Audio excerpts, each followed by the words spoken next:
people who watch the show on a regular basis know I love all things historical. You know, if you're like me, you like wandering around and having a nosy, don't you? I think that's the reason why we like things like Upstairs, Downstairs, Downton Abbey. We look to the past and wonder, how did they cope? How did they survive? Do you ever walk past like really tall buildings or even cathedrals and wonder who got that spire right to the top without all the modern technology, you know, that we have today? I find that sort of stuff fascinating because half the time they're better built, more secure, and more importantly, there's a lot more history attached. Living here in London, you know, there's so much history. You're literally walking on things that have gone from many, many years before. They talk about, of course, hidden London, secret London, and of course, haunted London. I've been very lucky, of course, in my career to appear in many different theatres, and so many of those London theatres are truly, truly haunted. You know, particularly the Theatre Royal Drury Lane is one of the most haunted theatres in the world. And apparently, you know, they still roam the corridors backstage even today. I remember speaking to a stage doorkeeper there and said, "Do you get nervous being in here on a night on your own?" And he said, "No, most of them are quite friendly." I love that line, don't you? No, most of them. So today I wanted to bring you this particular story that caught my eye, because the other great haunted thing that we have here in London, and normally by royal association, are these public houses. When you think about public houses today, they're all about fancy names, coffee machines, aren't they? You know, comfy chairs, that sort of stuff. But when you think about it, you know, the pubs of the day really were an extension, a better extension of where somebody could go and eat, maybe have a drink, maybe meet some friends, and mainly be a little bit warmer than they could possibly be at home. That was the idea. That's why they were so welcoming. The beer was cheap, and normally they had a good looking barmaid and a good pint of beer. That's what drew you in. Now, this particular story really came to my attention simply because I thought, I've always wondered why that was the case. And you know, when you think, let me just look into this. And as ever, it's by royal association.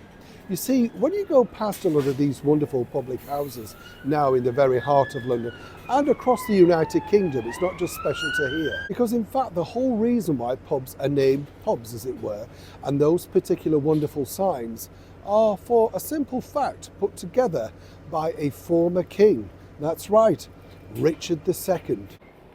In 1393, Richard II decreed that public houses must have signs so the examiner or the tester of ales would know the location of each pub.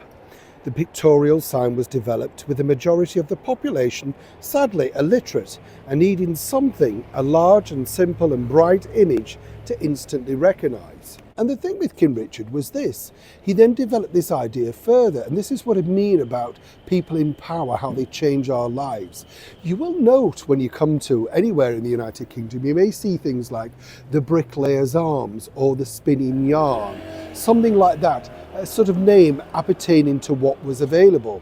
The reason why the pub was called that would be, say, the Black Horse or something like that. That was because, of course, there may be, you know, like a horseshoe mender or the spinner there or the bricklayer that lived very close. So if you went into the pub, you could be directed to that. And that's the whole point about how those particular public signs that we still know and love today, you know, the ones where it could be, you know, the swan with two necks or Shakespeare's Arms or something like that, they became an art form where literally they became sort of works of art swinging outside a public house. Now, the very first artists to do this were in fact the king's official painters, because he had to instruct them to let them know exactly what he meant. So many of the original sort of paintings that we saw on these now very historic public houses were all really instigated from King Richard himself. As I often say here on the show, many people know this, I love history, and it's lovely sharing these little bits of nuggets because I never learnt that at school. We weren't allowed to talk about pubs, as you can imagine. But on the other side of the coin, it's fascinating to think that royals have influenced not just, of course, many laws and things like that, but in fact even our entertainment, because let's be honest, most people, even back in the 13 and 1400s, went to the pub for their simple entertainment. And it was all down to Richard, King Richard, to decide exactly how he knew where we were going. Neil Sean in the very heart of London.